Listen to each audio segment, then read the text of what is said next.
Hey everyone, and welcome to This Explainer. Today, we are pushing right up to the absolute edges of human endurance. We're talking about feats that completely shatter our understanding of what the human body, and honestly the human mind, can actually handle.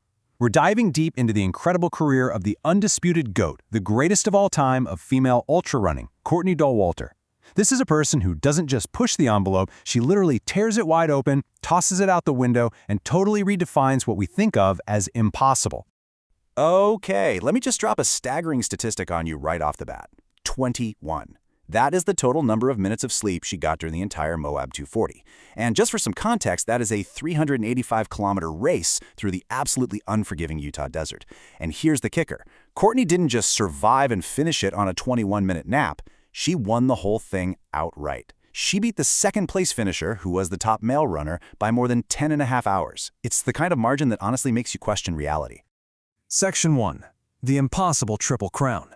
Now, that Moab victory was a few years ago, but to really wrap our heads around her dominance, we have to talk about 2023 and what's known as the Triple Crown of ultrarunning.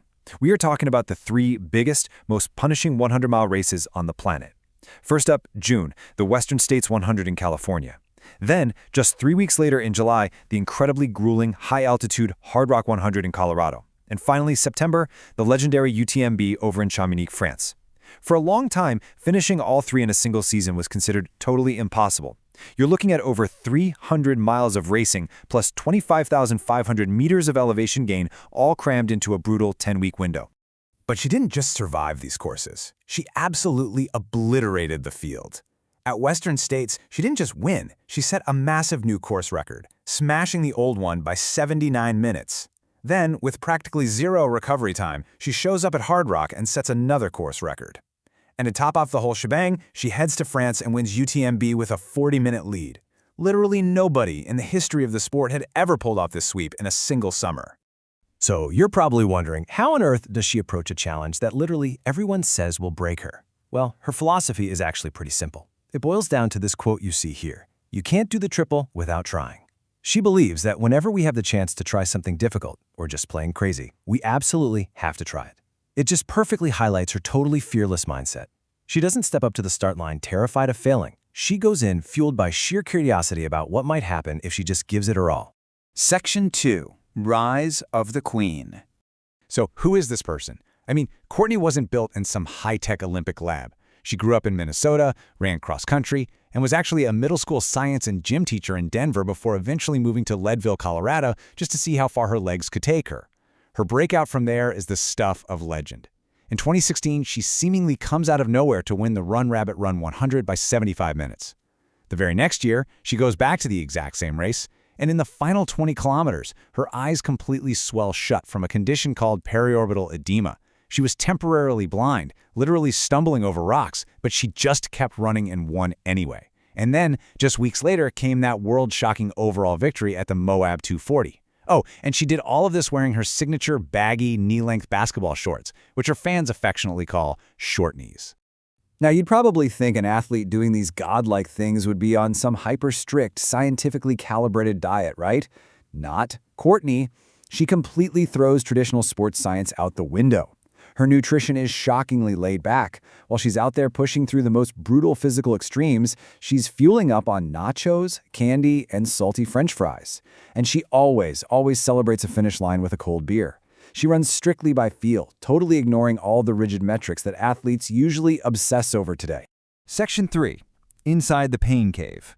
Okay, so if it's not the science and it's not fancy gear, what exactly is going on inside her head? Well, it all comes down to a concept she popularized called the pain cave. Now, she didn't invent the term, but she definitely put it on the map globally, especially after she talked about it on the Joe Rogan podcast. The pain cave is basically that mental space you hit when your body is just screaming at you to quit. Your legs are shot, your stomach is a mess, and the thought of taking even one more step feels physically impossible. For Courtney, that moment, that's just the entrance to the cave. Early on in her career, she'd just sort of stand at the entrance to that cave, hunkering down, trying to survive the storm and waiting for the pain to pass. But then, she completely flipped the script. She realized it's way more productive to mentally grab a hard hat and a chisel, walk deep into the darkness, and actively explore and expand the cave. For her, pain isn't something to avoid. It's a destination she's actually looking for. because that is where the real magic and progress happens. I really want you to think about this quote for a second. The nature of ultramarathons is not to stop. It almost sounds too simple, doesn't it? But this applies so perfectly to us, even if we aren't out there running 100 miles. Her whole mindset of accepting really profound discomfort, choosing not to panic, and just finding small, concrete steps forward in the middle of utter chaos, that is everyday resilience right there. When life gets overwhelmingly hard, the goal isn't always to make the pain magically disappear. Sometimes, the goal is simply not to stop. Section 4. The Cocodona Redemption.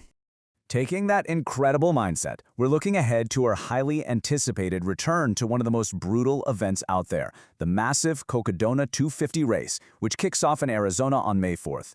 To give you some context, Courtney had a crazy busy schedule that forced her to take a total physical and mental reset late in 2025. She actually switched over to running normal road marathons for a bit, just to wipe the slate clean and feel like a beginner again, but she had some unfinished business.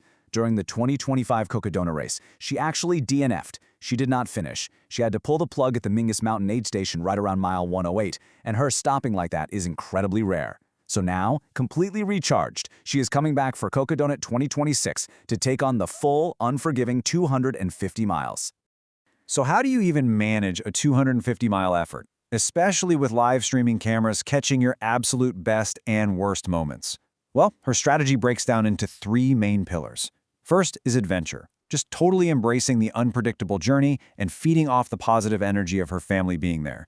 Second is patience, knowing for a fact that you have to conserve your energy for day 2, night 2, and beyond. And third is progress, understanding that moving forward might look really different depending on where she's at on that physical and emotional roller coaster. But hey, you really can't talk about Courtney without a little bit of levity. While she was talking about her pep for Cocodona, someone asked her for a race prediction. She didn't give a finish time. Nope.